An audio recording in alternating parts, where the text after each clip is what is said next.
take advantage of their interests while they have them. And so the best example I have of this right now is Penguin with Paw Patrol. Does it drive us absolutely crazy? Yes, 100%. Did we just buy a live action Paw Patrol concert VIP tickets for him and one of us? Yes, we did. That's kind of like what I'm looking for, is like driving, stopping. And I don't know if it's even possible to do that many like stops and driving and road trip with 5 kids. So you let me get an RV and we'll book up there. What do you say? Do you know how to like drive an RV?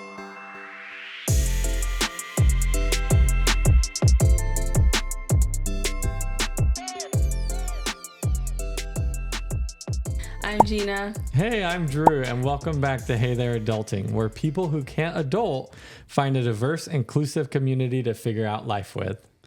Well, I'm excited for our episode today, mostly because it's going to be one of those episodes where everything's on the fly.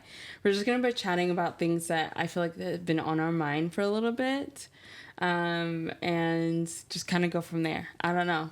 I mean, it sounds good to me. I'm here. I took the first step today. What do you mean? I took the first step today. I showed up. They said that's the first step. If you're going to do anything amazing in life, the first step is just to show up. But yeah, I'm excited just to sit and chat with you today a little bit and see what's on your mind. So what you thinking about? I don't know. I feel exhausted and it feels like tiring. I'm also just like, okay, I'm one of those weird people where I love fall fashion. I don't like fall. So I get anxious every single year around this time of year, right before fall starts, or right when like fall, like the beginning stages of fall, where like the leaves start falling down and like the weather gets a little bit cooler and it starts getting darker earlier. It brings on, I feel a lot of anxiety, and it brings on a lot of like anxiousness, maybe a little bit more that I can't really put my word, like I can't pinpoint what that word may feel or that emotion may feel. And so I'm just like feeling the effects of it right now, as weird as it sounds. I don't know why. I wish I do. If anyone has an idea why I feel like this, I'd love for you to tell me. I'm sure there's something to it. And it's funny because it's opposite for me though, because my favorite seasons are spring and fall. And I think that's because I've been going through the entire summer dealing with the heat and I'm ready for cooler weather. So like when I went outside yesterday and today, and like when the wind blows, you feel fall in the breeze. Know, and it's so that beautiful. So much anxiety in my heart. It's so funny to me that you feel that, because like I'm complete opposite over there. Like I'm outside and I'm like, wow, like this is beautiful. Like I actually am going to enjoy taking kids to the park. Like in the summer and in the winter times, it's so hot and so cold to me, at least because I'm but weak we live like in Georgia, that. It's never that cold. It gets at least down to 30, 40 degrees sometimes. For like the month of January. Yeah, and I stay inside. Yeah, but and I don't go anywhere. Everyone stays inside in the month of January. I'm talking about like up until December, it's still pretty warm. Okay, once it drops below 65 degrees, I don't want to go outside. Once it gets over like 95 degrees, I don't want to go outside. So you're like that person who's you're like Goldilocks with temperature. Yeah. Yeah, I need to move somewhere that it's like just perfect year round. Like here, Georgia. No, we get below 65 and we get above 95. I need somewhere that always stays in between there. And then it'll be perfect. But we don't live in that place. But that's what makes fall exciting to me, is that dealing with the hot temperatures, now the cool breeze is coming in. I know there's like a 1 to 2 month period that like I'm going to enjoy being outside. Like I'll want to go on hikes. I want to move around. I want to go to the parks. I want to go bicycling and stuff like that. I have been wanting to go to like the Northeast and like do one of those like fall bucket lists, like where you drive road trips, where you drive and you see like all the leaves and you stop in certain states and certain cities. But I don't even know if that's even possible with how many kids we have and how much time we never have. I think we have too many events coming up. We've booked like 3 concerts over the next month and a half. So we're taking the kids to their very first concert. Yeah. So we're going to a festival and we're gonna see, who are we gonna see? Blink-182, Ludacris, Gwen Stefani, Goo Goo Dolls. Goo Goo Dolls. And I don't know the rest. Okay. Like, I know people will know them, but I don't know the rest of the artists. It's supposed to be really good. I'm excited to take the kids. 'Cause we went to a Third Eye Blind concert. What was it, a month ago? Yep. And then we saw this dad with his daughter, and I thought it was the cutest. And I couldn't get over how, like, oh man, like that little girl, I felt like she thought she was on top of the world. You sort of saw her like with her little hand, like little rock sign, like rocking out and like singing the words. And I thought it was so cute. And he's like, yeah, I just like to take my kids. I'll just pick a concert, and then we'll go. And so then I was like, you know what? I kept thinking we had to wait until the kids were teenagers. And I'm like, we don't have to wait till they're teenagers. We can take them now. We don't have to wait, but I do wonder if we're going to have like the experience. I don't know if people still compare stuff like that, but do you remember the trend when we first got married that you saw something on Pinterest and then you try to replicate it at home and then you showed like side by side of what it was supposed to look like and then what it did? Like you see this amazing like Paw Patrol cake that someone made on Pinterest. No, I get it. Like a Pinterest And you try fail. to replicate. Yeah, Pinterest fail. Yeah. I'm just hoping we don't have like a Pinterest fail taking the kids to the concert. How would it be a Pinterest fail? Because when we went to the concert, that dad and her daughter made it look so amazing. Like she was into it. She was rocking out. They were just having a great time. I just imagine myself going to this concert with Penguin and like him just crying the whole time. Yeah, but he would be Or crying. him just screaming and stuff and me just being like, oh my goodness. Like, because the kids have never been to a concert like this before. So there is the chance that we have a parenting fail where 1 out of the 5 kids can like disrupt the whole thing. I guess we could look at it that way, but I don't want to look at it that way. Yeah. Mostly because I just feel like our kids are usually pretty good kids. And with Penguin, since Penguin, you're the primary parent for him. And there's nothing really that I can do other than just be the type of mom that I normally am. It depends on you with Penguin. And then with all the other kids, they're usually good whenever we go out with them. Yeah, and my expectations aren't coming from like the kids being good or not. It's that the bar has been set so high. So it's like when you watch the Olympics and you see like Simone Biles do all her stuff, and then you put your own kids in the Olympics because you're like, yeah, they could do it. Then it doesn't work out anything like that. Yeah, but I don't want to look at it that way. I think it's just kind of like, I saw a really great experience with a dad and a daughter, and I just want to recreate that in our own way. It doesn't have to be the same way. I just want to give them the opportunity because my parents never took me to concerts. I went to a concert. I think I must have been like, I don't know, 18, 19. And like, it was a friend of mine, Alethea. Oh my goodness, I can't believe I remembered her name. But we just went to a concert, and like, would it have been nice to be able to have moments like that with my parents? Yes. And that's all I care about is just having those moments. So it's not really trying to have a standard of what I saw with the other dad. I thought it was cute, and I just want to be able to spend more time with the kids. Yeah, I'm glad you have that point of view. I'm not going into it thinking it's going to be a fail. I just have that thought come across of like, whew, I hope it goes well. Mm-hmm. But I think it'll be fine. I think that's not the only. We have another concert after that with the kiddos. So we have 2 concerts. We're taking them to 2 different concerts. The second one is like Two Door Cinema Club. I think that will be fun because they know their music a little bit more. Like I heard Badger like singing the words this morning. I was like, oh, okay, she does know the words. Like she knows this artist a lot more. So we're going to see them, and then I'm taking the girls to a fashion show. Mm-hmm. And so that will be fun. We're going in October. I mean, if you're wanting to take a trip to like the Northeast to do something, we could take a weekend trip up there. I mean, I guess we could. I think it's just always hard to think about planning. It's something that I've been wanting to do for a really long time.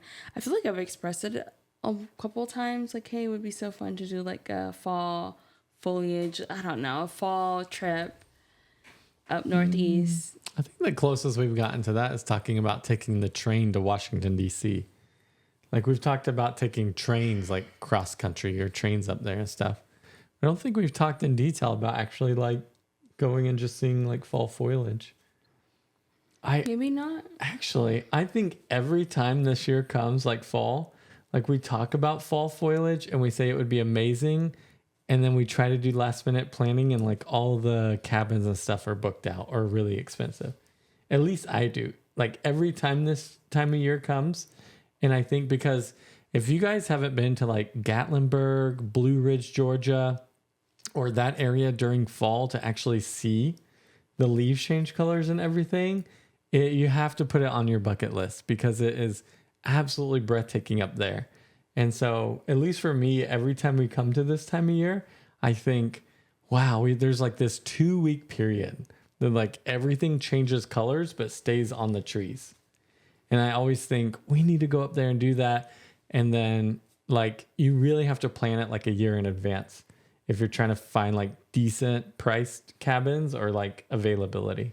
So you're usually looking at like in Tennessee and stuff like that. I'm looking way more north than that. Yeah. And so maybe I've just never expressed it, or maybe I've expressed it and then just like, but I'm looking like Massachusetts, like driving.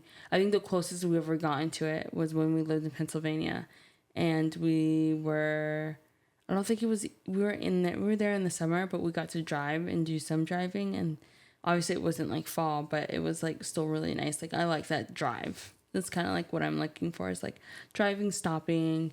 And I don't know if it's even possible to do that many like stops and driving and road trip with 5 kids. So you let me get an RV and we'll book up there. What do you say? Do you know how to like drive an RV? Yeah, you get in, you crank it up, put it in drive, and hit the gas. There's got to be more to it than that. I mean, we can go to an RV park and just test them out. Is there more to that? No, yes or no? There's a place that you need to hook up sewage on the outside and a water receptacle and a power But outlet. Is there more to driving an RV than just like driving a regular car? It'd just be like driving a big truck or big school bus or something. I don't believe that. There's got to be more to it. It cannot be as simple as driving like your Subaru. Yeah, you have the parking brake that may have like a little bit different parking brake that's engaged in stuff, but yeah, you literally get in, you turn it on, and like you hit it and drive, and you're good to go. And then obviously, like if you're in an RV, the length of the RV is going to turn different than your car. So it is different. The driving is going to be a little different because you have to be aware of the vehicle that you're driving. But I've drove big trucks with like 30-foot trailers on the back of them. Okay. I mean, we can get an RV.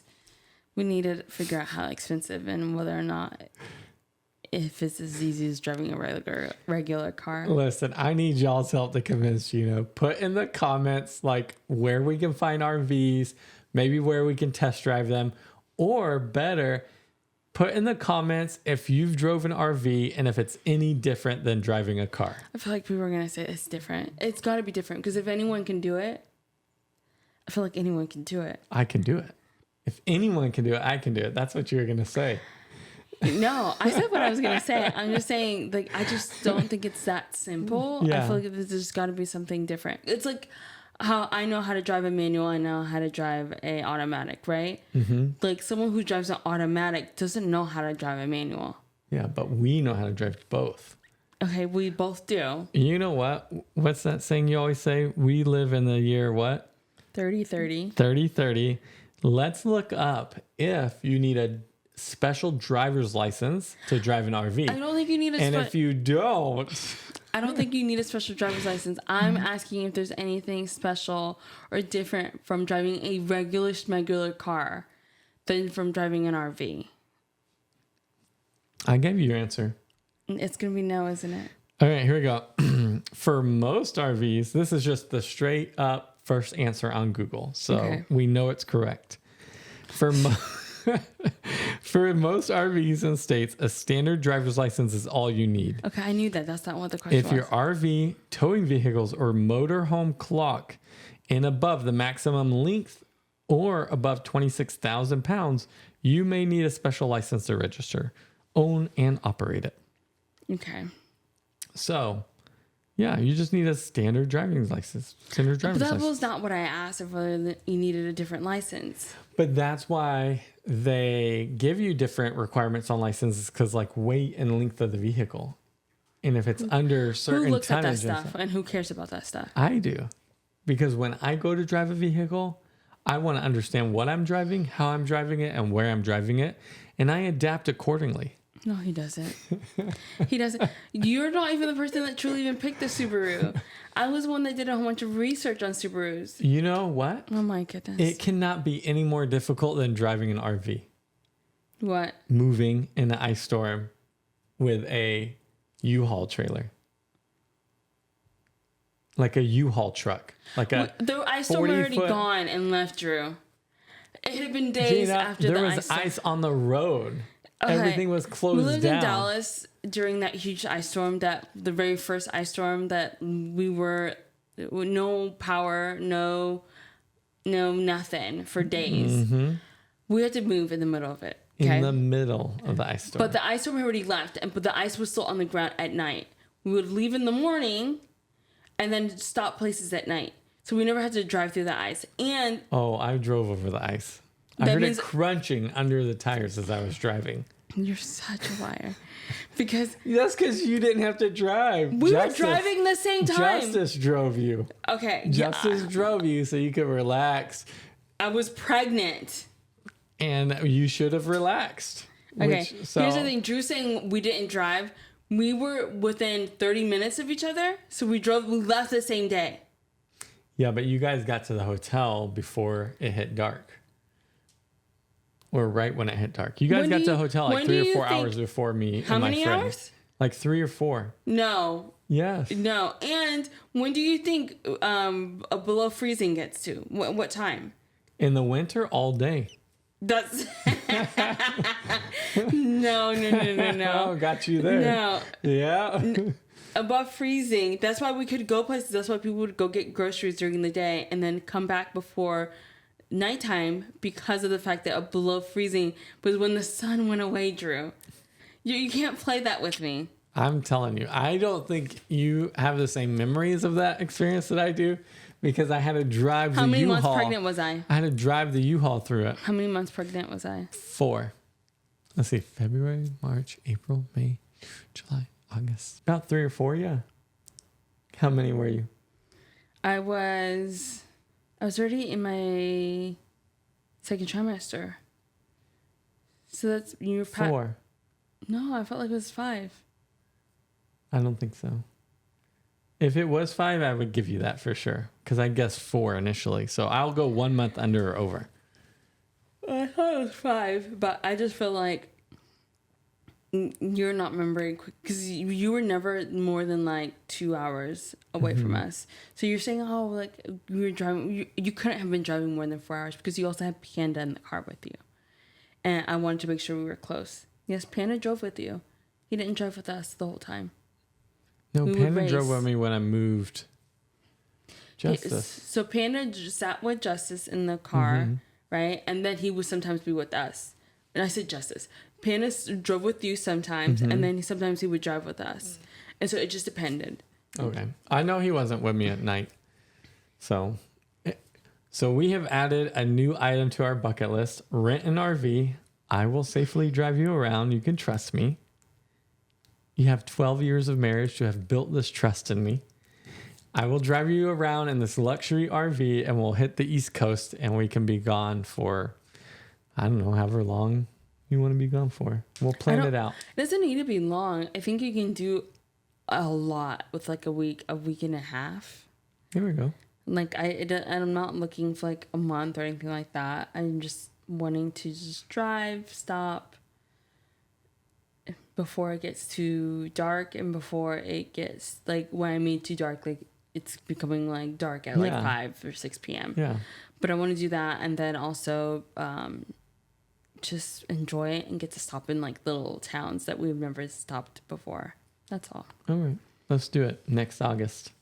August 2025, baby. Oh, next year? Okay. Yeah. Jeena, you have got 3 concerts, a fashion show, cross country, Thanksgiving, Christmas, Halloween, New Year's. You just came out with your own curriculum. We've got an election. I'm not going to get dissuaded from my time that I have to spend in my election. Holidays. The holidays are there all the time. No, our household election.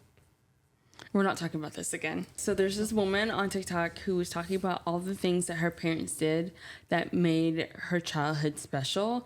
And I heard a lot of the things and I thought they were so genuinely just like thoughtful and cute. Like one of the things that she said was that when she turned 8, her parents like gave her a little card and she opened up the card and the card said like, you're leaving for Disneyland or Disney World right now. Our parents already packed up their stuff, and then her dad left for 2 days. Wow. By herself. And I was like, that is so sweet.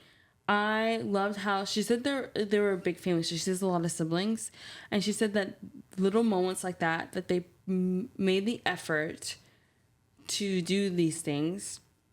And she's like, sometimes it was on our birthdays, like on days like that, but sometimes it was just on the most randomness days. And she's like, I basically loved it because of the fact that it made me feel special. It made me feel not one of many. It made me feel like I'm just me and my parents are just thinking and like worried about me. Mm-hmm. And I love that. So having that like individual celebration of just her in that time, that's really sweet.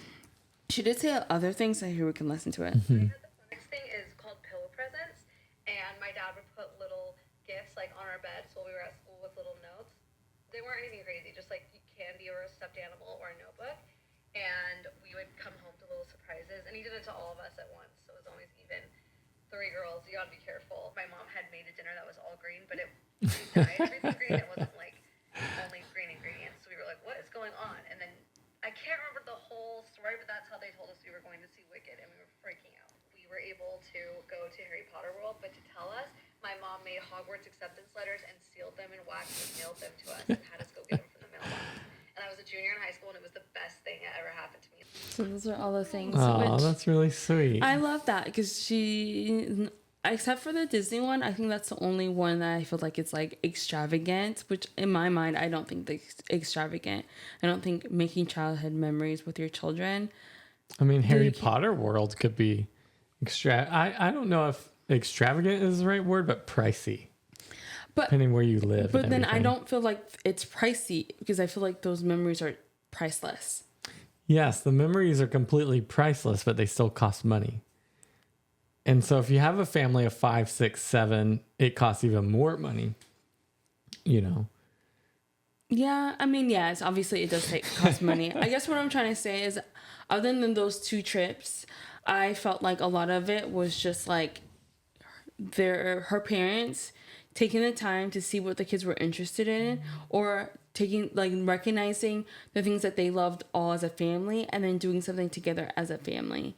And I love that. And I feel like we've done some of those things. Like I'm recognizing now as she was talking, Pian has been desperately asking for a yes day, another yes day. And I realized why he's asking for it. And it's truly just to spend time with us. Like, I don't think it's truly just about having the yes day. I think it's really about spending time with people that he, like his parents that he cares about, and just having, like, it's like a forced day, because I don't feel like hanging out with him is, like, forced. Forcing us to do what he wants to do is what it is.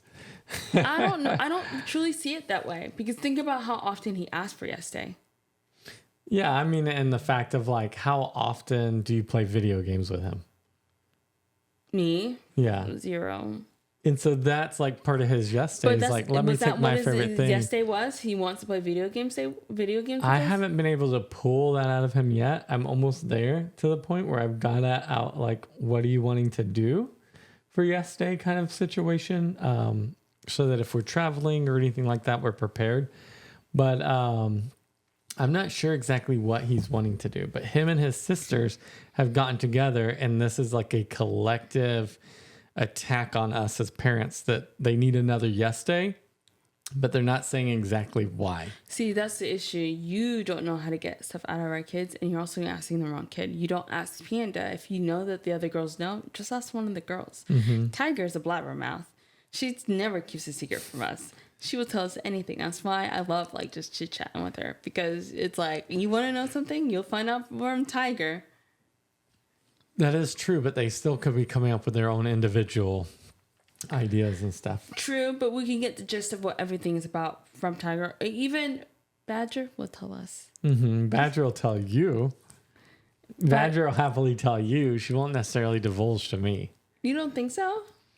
If I like pressure her into it, but not as easy. Like, you have a more natural connection with Badger, with y'all's personalities lining up and stuff. Like, she knows Badger knows that you are a no nonsense, like still a fun parent, but like a no nonsense, not joking a ton parent. And she likes that. She finds security in that. Whereas like, she's less likely to come to me because she won't want me to joke about it, or she'll want to make sure that it's taken seriously and stuff like that. Yeah, no, when there's like, when you're feeling crappy, no one wants someone coming at them, tickling them, say, I'm going to cut off your arm after you got hurt. Because that's what you do every single time. Every single time someone gets like hurt, the first thing you're like, oh, your arm, is it broken? Yeah. Let's call the ambulance. Go get the knife. Then you go get like a cardboard knife or a kid knife. It's not the ambulance. It's not. It's the wambulance. If you're going to whine, the wambulance is going to come, and some extreme surgeries are about to happen. And so then sometimes people just, I know I don't like the wambulance, even if it's not even coming from me and I don't even like it. And I just want you to like hear me. Oh my goodness, you're hurt. Can I check to see if... Are your feelings hurt, baby? Do you need the wambulance? That's why me and Badger don't like it. I genuinely think even Tiger... I think there are times that she doesn't like it either, but she's so ticklish that anybody who touches her, even if you think about touching her, she's going to laugh so hard to the point where it's like she can't even help it. And so like a cow, she's so, like, I don't think it bothers Cow as much. I'm trying to think. I can't tell. No, not unless she's in her super serious mood. If she's in her super serious mood, it doesn't matter what you do, she's upset. But if she's outside of that, like, she'll laugh and giggle with it. Because even when she's hurt, usually she's okay with it. She's okay with a little bit of laughter. But if she's like super serious or angry, like, and I went, like, it's not, she doesn't get angry that much. But when she does get angry, she's done. Angry. So my question listening to this TikTok is this really what our kids are going to remember, is like just these short highlights from growing up? Like, as she's talking about the things her parents did for her, I'm like searching through my memories to see like, what are my most poignant memories of my mom and dad as I'm growing up?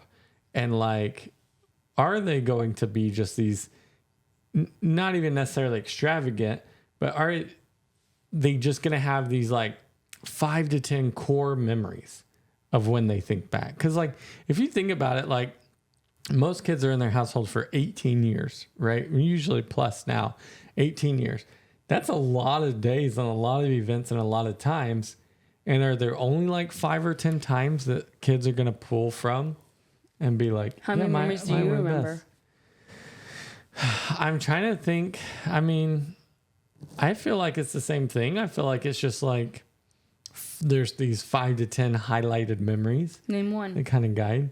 I remember one where my mom, and I thought this was sweet of my mom, but the reason I remember it is because she got upset. There was one time my mom bought my birthday presents and she put them in the back of the vehicle, but she came and picked us up from school. And as we were headed home, it was like an old station wagon where the seats were in the very back, like the trunk facing back. Like, this is old school station wagon. And all the groceries and stuff were back there, and she thought she hid them well enough. But on the ride home, I was just like picking through stuff, and I found these glowy stars. And I was, the stars you stick to the ceiling and wall. And I was so excited about them that I pulled them out. I was like, look, Justice, look what I found. I found some stars. And of course, Justice pulled them and was like, Mom, look what we found. And she's like, put those back. And immediately we're like, we'll just all split them. Like, there's only one case, so let's just split them. So we are all agreed to split my birthday present before I knew it was my birthday present. And it wasn't until like after my birthday or whatever, the day after, she was just like, just so you know, like, I had more presents for you, but you already found them and split them with your brothers. And so like I felt it was sweet. Like, oh, like I felt a little bad. Like I kind of ruined her birthday present to me, kind of situation. But that's like one of my core memories of surrounding one of my birthdays. Yeah, but I guess, do you have any core memories that are not surrounded like by? I guess what I'm trying to say is, I think that's typical that you only remember like big stuff, because if you think about if you recall that woman talking about like them going to go see Wicked, she remembered her mom dyeing all the food green, but then couldn't remember the details of how they finally told them that they were going to see Wicked. She remembers going to Wicked, she remembers the food being green, and that's about it. And I think that's how memories work. And so I think that for our kids, yes, one, they will not all remember the same. I would say for the majority of their memories, they will not all remember the same memory. And then if they do, how they remember it will be different based on each kid and how that one moment of that day affected them. And so I feel like if our kids would ever think about all the cruises we've been on, right? I don't think that the kids will remember every single thing that we did on the cruise. But I do feel like, yes, stay on the cruise, they'll remember. I also feel like one thing that I think they will remember is how we play this game where we wait for the elevator and then we see who wins. So, because you know how you push the button on the cruise, and then when you push the button, like, you don't know which elevator door is going to open. So then we would all run to an elevator door and then say like, oh, this is going to be the one that's going to open. I'm going to win. I'm going to win. And then I think they'll remember that because we played that game even with your brother when he's been on it with us on the cruise. And so the way that memories work, I don't think that they're going to remember every single thing. I don't think I remember all the like extravagant or crazy things we've done for our kids. It's just will be one of many, and they'll remember 5, 6, and then go from there. And I guess the reason I'm asking this, or like really digging into this specifically, is because how many of these events do you feel like you need for your kids as they're growing up? Like in the TikTok, she names like 5 or something like that. Is it something in American culture? In American culture, we spend a lot of time around birthdays and Christmas and some holidays like that. Do you feel like that's enough, like, for your kids? And if it's not, how many more of these instances do you feel like, and this is going to be very personal, like, you know, everybody's going to have a different approach to this, but just thinking of my own like work-life balance and like how invested sometimes I get into work, and have to like just shift a little bit sometimes to make sure I'm making time, like for you, make sure I'm making time for the kids.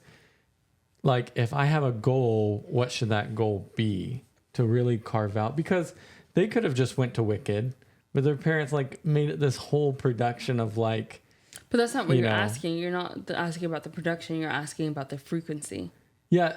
How frequent should those big productions be? I don't think we should count birthdays as a big production. It's almost like a given. Like everyone should have a birthday and everyone should be celebrated on their birthday. And I guess maybe that's like American culture, but I'm also fine with that. That's not a big deal to have one day out of the whole year that the attention is all on you to make you feel special and stuff like that. So birthdays shouldn't count. I genuinely feel like maybe once, maybe twice a year, aside from your birthday, I think that's enough. And I don't think, because of the fact that she could only remember 5 on the top of her head, because she did mention, like, oh, being put on the spot here and not having time to think about it. These are the 5 things that my parents did that made me feel special or made me feel like I had a great childhood. I don't think we should only stick to the number 5, like, oh, let's just do 5 things. As parents, I feel like you never know which ones they're going to remember, which ones are going to leave a mark on them so much so that they will be able to randomly spew out all the things that, you know, their parents did to make them feel special. I think that it really shouldn't be about, like, the core memories are nice. I think they're just a byproduct. I think really the reason why we should be doing this is to spend time with our kids, to build that relationship with them, and that's it. Like, I'm not looking at it as like, oh, will they remember? I'm looking at it as I like this. I like spending time. I like getting to know the kids. The byproduct of it is like later on they may remember it as an adult, but whether or not they remember the details of it, does that matter? Or is it no? Because I'll make sure they remember. so you're looking at it as like you're wanting That was them. a joke. You're being very serious. I'm sorry. No, it's okay. I just feel like the reason why it's important is to build a relationship. It's not really for the memories, because even if they don't remember it, you usually do remember the feelings that has made you feel, right? Like I think that's why this woman was able to recall so many on the spot. Wasn't because she couldn't remember the specifics of the Wicked and the production that her mom did for them to announce that they were going to Wicked. But she remembered the feeling of it and how special it made her feel. She even said, like, I was a junior in high school and I felt like I was so cool, right? My mom did this whole thing and did this whole production. I don't think it's truly what they're doing, and I truly don't think it was about the memory. I think it was just that the parents really wanted to give their daughters something special and to create memories. And not create memories, but just, I don't think creating memories is bad, obviously, but I think it's more about spending time with them and doing things as a family, because I think as I look at it as a whole, the parents enjoy spending time with their daughters. Mm-hmm. And it also sounds like the daughters also like spending time with their parents. And then she, as an adult, it sounds like she still has a great relationship with them. So if you're wanting to build up relationships with your kids, right now is a time when they're young to do things that they like with them, or introducing them to your things that you like, and so that maybe you can have things that you guys like together. Like I noticed, like all my kids like music as much as I do. Like Cal loves music. We both don't like. I don't like Taylor Swift. She does, but she loves memorizing music and playing music like a lot, and it's making me realize, oh my goodness, I forgot how much I love music. Badger, I don't think you noticed, but she will like memorize words to songs and knows a lot of the same songs that I do. And so like I'm so excited about taking them to the concert to some of my favorite bands. Then even if it doesn't become their favorite bands, maybe when they get older and they like music, they're like, Mom, let's go to this band that I really like and we can go together. And so in the end, it's all about just spending time with your kids and spending time with them, not as like kids, but like as another human being that you're getting to know and like enjoy. Mm-hmm. Yeah, I have to wholeheartedly agree with you that I don't think you can put a number on it either. Like, I don't think you can say, hey, if I do this for my kid twice a year, like they'll be happy or they'll have the best memories growing up and stuff like that. What I have recognized with our kids is that their interest can be fleeting, and to take advantage of their interests while they have them. And so the best example I have of this right now is Penguin with Paw Patrol. Does it drive us absolutely crazy? Yes, 100%. Well, when is his concert? His concert's in 2 weeks. Okay. But did we just buy a live action Paw Patrol concert VIP tickets for him and one of us? Yes, we did. And I think I never did that with Panda when he was younger. No. Like, he was absolutely obsessed with Frozen. And I look back and I think I should have taken him like to a Frozen concert. He would have just been like, even though he was like 3-4 years old, and again, won't have the memories, but maybe have the feelings of it. Like, that's something I think I'm learning as I get a little older and our kids get older, is that their interests change as they get older, which everybody's does. But to take advantage of their interest while they're at the height of those interests and go ahead and take action. It doesn't have to be a lot of money either. Like, Badger loves mushrooms, right? And we did do a mushroom activity where we went to a friend's and they showed us how to grow mushrooms, but we technically haven't went and tried to forage for mushrooms. Yeah. And I think she would absolutely love, even if it was as a family, to go to the park, find a section of woods and say, hey, let's go in this little section and see if we find mushrooms and identify them. Like, she would just have a blast with that. Like, we could buy little dollar store baskets for like $5 and do that. We can't take the mushrooms because we don't know which ones are poisonous or not. And she does. She can identify them and all that stuff. So, but my point is like the activity around it, right? Yeah. This is just reminding me how we used to do this. We used to do bucket lists. And then we'd make all the kids choose what they want to do, put on the bucket list, and then we would spend the summer or the year or whatever, and then we would like each week, no matter what, we had to check something off of the bucket list. And maybe we need to redo that again. We'd print out this big like bucket list. It was in our face, and then we would we had a weekend, we had nothing to do.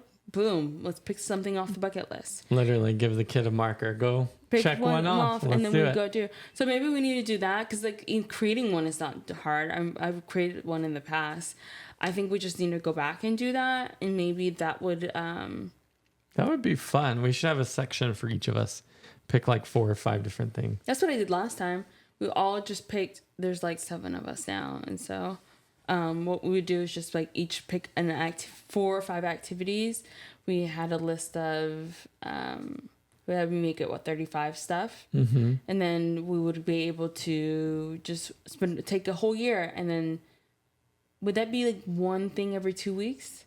Is one thing every 2 weeks? Yeah, it's not a lot. It's not a lot. So yeah, we could do it, and like we could do the foraging for mushrooms, not picking mushrooms. I'm super afraid of mushrooms. I really am. Really? Yeah.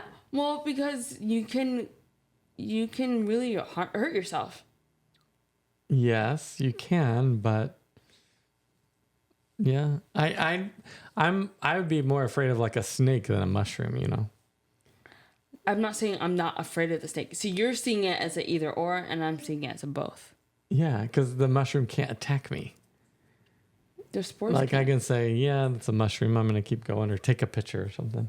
Yeah, It's just funny the way you talk about it. Like, I just see you dreaming tonight and like a giant mushroom, you know, like coming at you. No, the issue is just like I'm afraid that our kids being so in love with mushrooms and just like, oh, this is so interesting. I want to keep it and hold it, or I want to cook it, because that's usually what ends up happening. They want to eat it, and our daughter's not Alexis Nicole. She wants to be. She wants to be, but our daughter's not Alexis Nicole, and she can't just go into the forest and know exactly what like the stuff that she sees. One day she will get there. I know she will be, and like she will be on the same level as Alexis Nicole, and maybe she'll be like, "Oh, when I was little, my mom would let me watch your videos before I go to bed," kind of thing. And I'm like, "I sure did." Like, you get to watch one video. She's like, "Okay, let's find the mushroom video by Alexis Nicole." Yes, but it is scary because you can die. That's why she says, "Happy foraging, don't die," for a reason. Yeah. Badger has that memorized too. Anywho, this is really interesting. Like, this whole conversation is just like talking about memories and creating memories, and how as parents we can create memories with our kids. I mean, I'm gonna create a bucket list. Maybe I'll make a PDF so that way other parents can make a bucket list as well, and then we'll create all of us together a year bucket list that we can create memories with our kids, check off, and create memories with our kids. Yeah. And I cycle through this idea too of like having them journal or start a journal. This just comes from, I still have my journal from when I was 8 years old, and I wrote about like a field trip that I took for school and stuff. Like, I don't remember the field trip anymore, but it's just so much fun to go in the journal and see like what I wrote about and stuff like that. No lie, I was about to go to Target. We might have to finish this because I want to talk about this really bad. We can start like all of them getting a journal, because they're at the point now they can actually write. They've been in for a while, but an also reading journal. Each book that they read, they would take a picture of the book that they read and then talk about what they like, give it a number, like a star. Oh, nice. They can talk about what they liked about the book, what they didn't, and then we give them each 2 journals, and then we can like pay them not to write in their regular journal, but to write in their reading journal, so that way that they can. That's just homework. No, it's not. You getting paid for it? You don't get paid for homework. I know. They're not getting paid. That's just homework. No. So that way it kind of pushes them to not only read, but it's like reading comprehension. Reader. Yeah, it's reading comprehension. All of it's like, I'm a parent and teaching parent. You can pay them from your money. We can pay them from our money, because my money is my money and your money is my money. So exactly. Pay them from your money. Thank you guys so much for joining us this week. It's been great, and a little bit of randomness here, but that's what you need sometimes in life. So we'll catch you guys next week, and good luck with adulting. Bye. Bye.